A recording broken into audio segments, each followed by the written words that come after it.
राधे राधे सबको अपने। और आज है 28 जून और दिन है शनिवार। सुबह सुबह का मौसम है, बारिश अभी अभी होकर के रुकी है और बाहर अभी भी जो है गड्ढे गुड्ढों में पानी रुका हुआ है। और ये कभी बहुत गर्मी और कभी एकदम बारिश से हल्का ठंडा होने की वजह से परिवार में सबको हो गया है कोल्ड, सबको जुकाम बुखार। और इस मौसम में भी मैं लाई हूँ अपने लिए घर से गर्म पानी, क्योंकि अगर आपको ज़रा भी जुकाम के सिम्टम्स होते हैं या आपको जुकाम लगते हैं तो सबसे पहले पानी अपना हल्का गुनगुना पीना शुरू कर दो। ठंडा पानी एकदम बंद, फ्रिज की चीज़ें बंद, दही खट्टा बिल्कुल बंद। और ज़्यादा हो तो काली चाय बना के उसमें हल्का सा नींबू डाल दो। जुकाम 2 या 3 दिन में अपने आप ठीक हो जाता है। मैं कभी भी जुकाम बुखार की दवाई नहीं खाती हूँ और कोशिश करती हूँ कि जुकाम लगते ही गर्म पानी के गरारे और गर्म पानी पीना शुरू कर दूँ। तो बरसात जब भी कई कई दिन की लगती है, अब तो गढ़वाली भाषा में चौमासा 4 महीने बरसात के बताए हैं, लेकिन 2 महीने तो कंटिन्यू बारिश रहती है। इन बारिश के दिनों में मुझे अपने बचपन की याद आती है, जब हम लोग रहते थे। हमारी मसूरी से आगे धनोल्टी और धनोल्टी के नीचे हमारी ज़मीन थी और बिल्कुल पहाड़ था, हमारा घर था और बीच में 2 नदियाँ थी और नदी की दूसरी साइड में पूरा गांव था। और इस साइड पूरे एक गांव के बराबर ज़मीन मेरे पिताजी ने खरीद रखी थी, तो हम वहाँ रहना पड़ता था। और काफ़ी छोटे छोटे हम थे, माँ के साथ रहते थे और पिताजी दूसरे गांव में दादी के साथ रहते थे। तो माँ अक्सर इन दिनों इस समय रोपाई का टाइम होता है, रोपाई करने जाई रहती थी। और हमारे घर के ऊपर बहुत पथरीले पहाड़ थे और उन पहाड़ों से बड़े बड़े पत्थर जब आते थे तो उनकी बहुत गूंजदार जो घम की आवाज़ होती थी, वो आवाज़ अंदर तक डरा देती थी। और वो बचपन अभी भी हमारे अंदर है। हम सभी भाई बहनों को उस आवाज़ की याद सबको है कि ये लगता था कि बस, और पता नहीं वो पहाड़ कहाँ नीचे, ऊपर से पहाड़ से पत्थर टूटना और नीचे नदी में जा कर के अटकता होगा।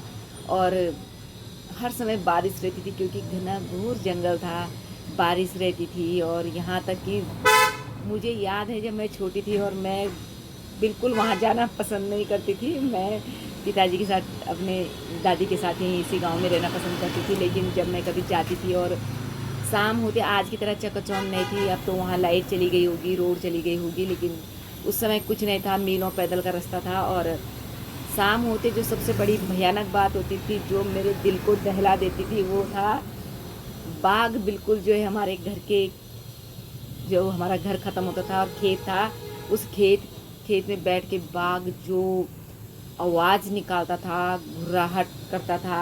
आप कभी आपने सुनी नहीं होगी, लेकिन बाघ की जो दहाड़ होती है तो वो ऐसा लगता है कि ज़मीन के नीचे से थरथराहट हो रही है।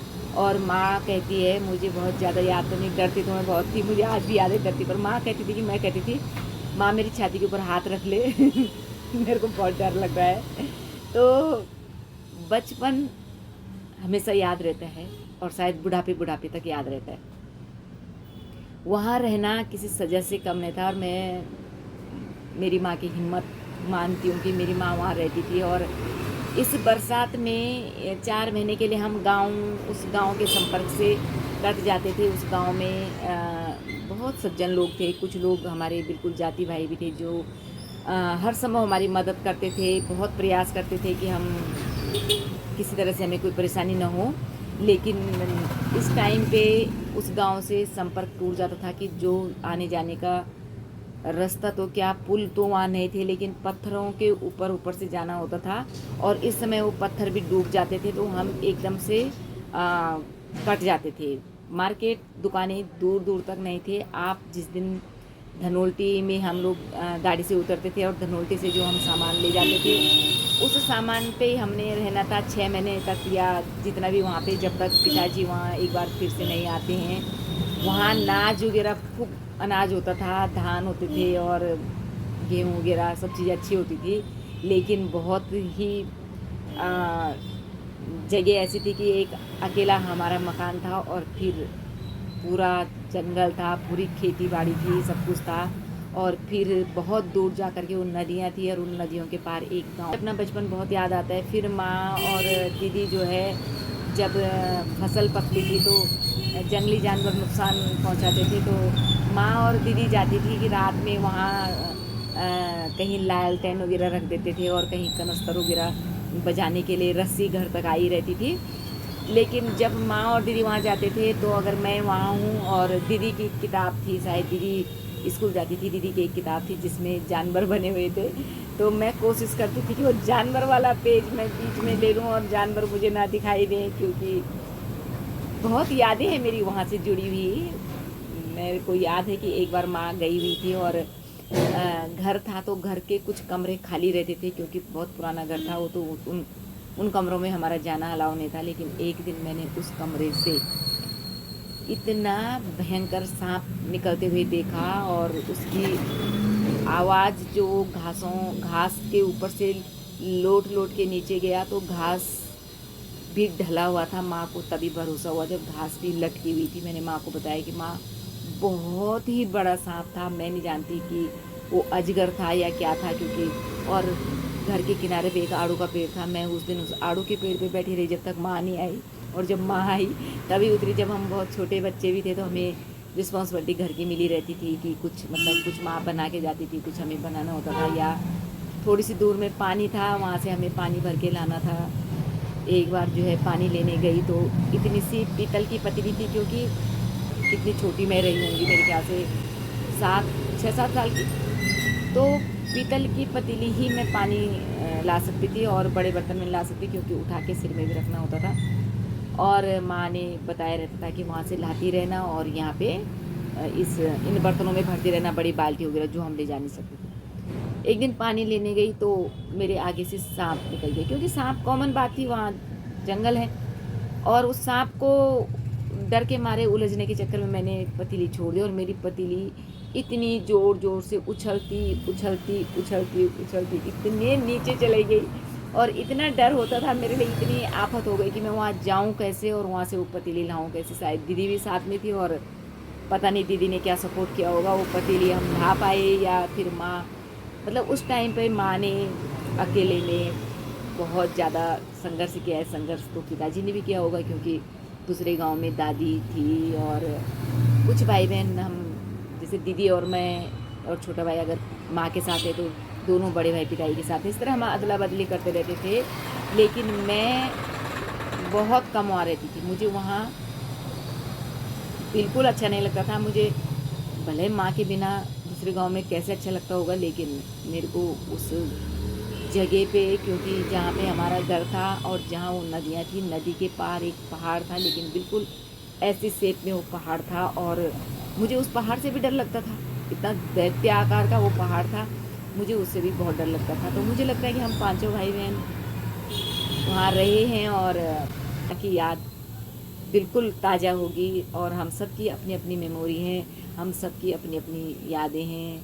हम भाई बहन वहाँ खेलते भी थे, लड़ते भी थे, और दीदी को बहुत काम करना पड़ता था, क्योंकि दीदी बड़ी थी थोड़ा मेरे से, तो दीदी के ऊपर जिम्मेदारियाँ रहती थी कि जितने भी पशु हैं उन पशुओं को पानी पिलाना होता था, और वो पानी वहीं से लाना होता था। और बहुत कुछ है वहाँ के बारे में, आज याद आती है कि अब तो हम शहर की चकाचौंध में हैं, सब कुछ हाथ में है, लेकिन उस समय कहीं मेरे को याद नहीं कि दुकान भी रही होगी। अगर उस गांव में रही होगी तो मुझे याद नहीं है। और सबसे बड़ी बात ये थी कि दीदी को और शायद छोटे वाले भाई को, क्योंकि मैं तो वहाँ रही नहीं हूँ, मैं ऐसे जाती थी कभी 5-7 दिन के लिए, लेकिन दीदी को वहाँ पढ़ने जाना होता था, वो 2 नदियाँ क्रॉस करके वहाँ पढ़ने जाना होता था।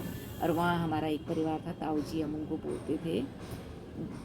अब वो लोग कौन थे ये मेरे को भी नहीं पता, लेकिन हमारे वो जाति भाई थी, तो हम लोगों को, तो वो हमें बहुत ज़्यादा सपोर्ट करते थे। हमने दिन में भी वहीं खाना है, वहीं वो करना है, और जो भी दिक्कत होती थी वो तुरंत हमारे घर पहुंचते थे, क्योंकि वो तो वहाँ के लोकल थे और हम लोग वहाँ ज़मीन खरीद के गए थे। तो मेरी बहुत सारी यादें। और ये वाला मौसम जब आता है, तो बरसात का जो मौसम आता है, तो मुझे वो सब यादें ताज़ा हो जाती हैं। वहाँ की एक एक चीज़ आज भी जो ऐसा लगता है कि आँख बंद करो तो पूरा दृश्य वही नज़र आता है, वही बरसात में वहाँ जोंक होती थी, जो पता ही नहीं लगता था कि वो पैरों में कब चिपक जाती थी, और कब वो इतनी पतली तागे जैसी जोंक होती थी, और जब वो इतनी मोटी उंगली बराबर मोटी हो जाती थी, खून पी करके तब वो अपने आप झड़ती थी। तो माँ कहती थी कि नमक पैरों में लगा लो ताकि वो जो तुम्हें परेशान ना करें। उसी बरसात में घास भी लाना होता था, उसी बरसात में पानी भी भर के लाना होता था, क्योंकि माँ को खेतों में जाना होता था और वहाँ ये सिस्टम था कि पहले माँ वो गाँव वालों के साथ हेल्प करवाएगी, फिर वो सारे गाँव वाले जिस दिन हमारे यहाँ रोपाई होगी हमारे खेतों में आकर के हेल्प करवाएंगे। लेकिन हम माँ कहती है कि माँ ने वहाँ 5 साल वहाँ रही है माँ, लेकिन बहुत कठिन जीवन था और शायद उस जीवन में सबको मजबूत भी बनाया होगा। तो आज मुझे ऐसी याद आ गई कि हमारा एक गांव था और अभी मन होता है वहाँ जाने का। मैं एक बार गई थी बाबरी मस्जिद वाला केस कांड हुआ था, तब हम लोगों को वहाँ जो वहाँ पे रहते थे उनकी लड़की की शादी थी, वहाँ जाना था। तो हम कैसे गए क्या गए, लेकिन तब तक वो जो हमारी जगह थी वो जंगल से ढक गई थी। वो गांव घर मतलब ढक गया था और खेती बाड़ी तो शायद आज भी कोई कर रहा होगा, पिताजी ने किसी को दी होगी तो कर रहा होगा। लेकिन बचपन की कुछ यादें हैं जो शायद अभी नहीं भूली हूँ तो जीवन भर नहीं भूलूँगी। मेरे लिए दोनों ही परिस्थितियाँ बहुत ख़राब थी। अगर माँ के बिना रहना तो पिताजी के साथ रहना थोड़ा सा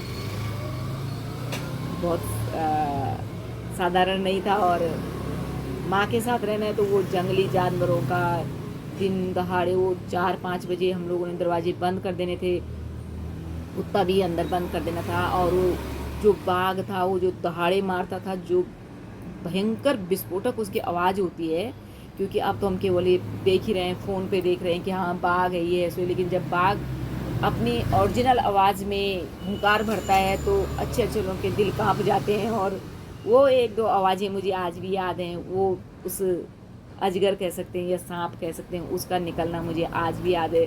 वो मेरी पीतल की पतीली जो ठड़ंग ठड़ंग की आवाज़ के साथ नदी में बहुत गहरा खाला टाइप का था, वहाँ चली गई थी। वो जो जोंक पैरों में चिपकती थी, जो रात में हमें फ्रेश ना होना पड़े, मतलब कितना लगता नहीं है ना कि कहाँ कहाँ से चल के आप कहाँ पहुँच गए हैं। आज हम यहाँ पे हैं, हमें लगता है यही लाइफ है।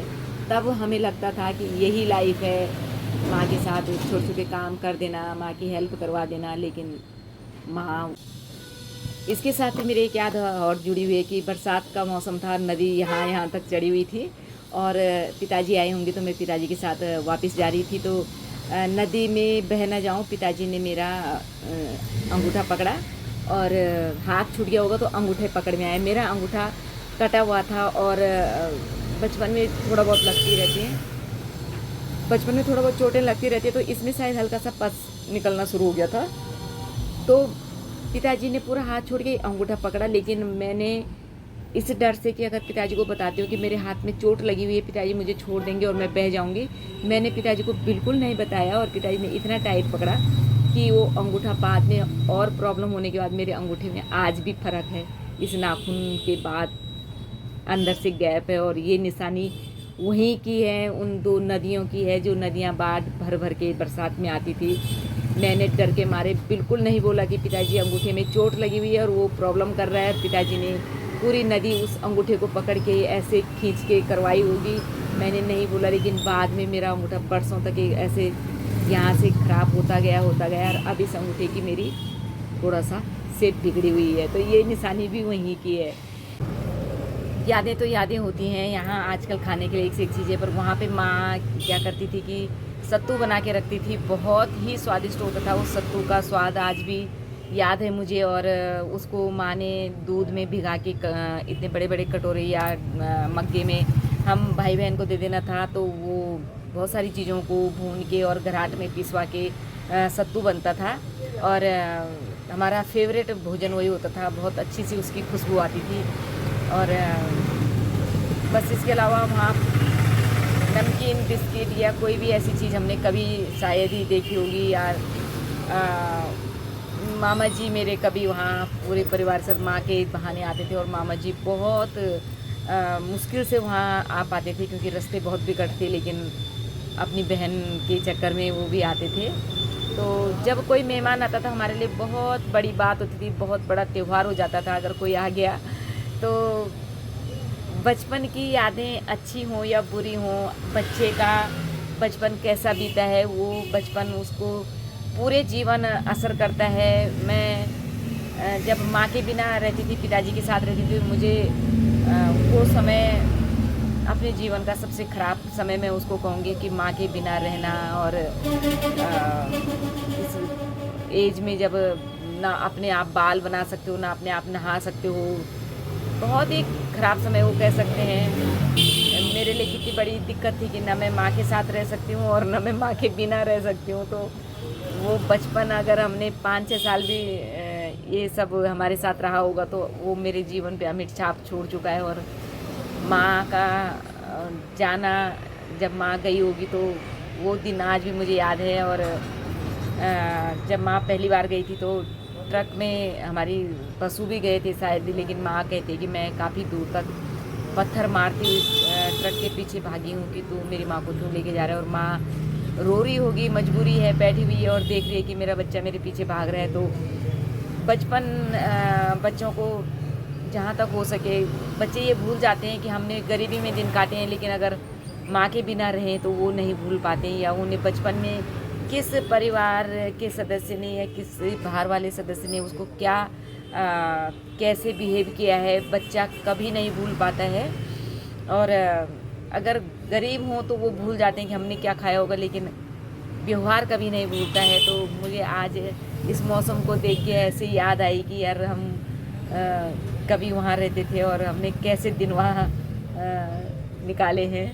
अभी भी माँ और मैं जब इस बात को करने बैठते हैं तो हमारे आंसू आज भी आते हैं। और मुझे लगता है कि कभी भी बच्चों को छोड़ के माँ को इधर उधर नहीं जाना चाहिए।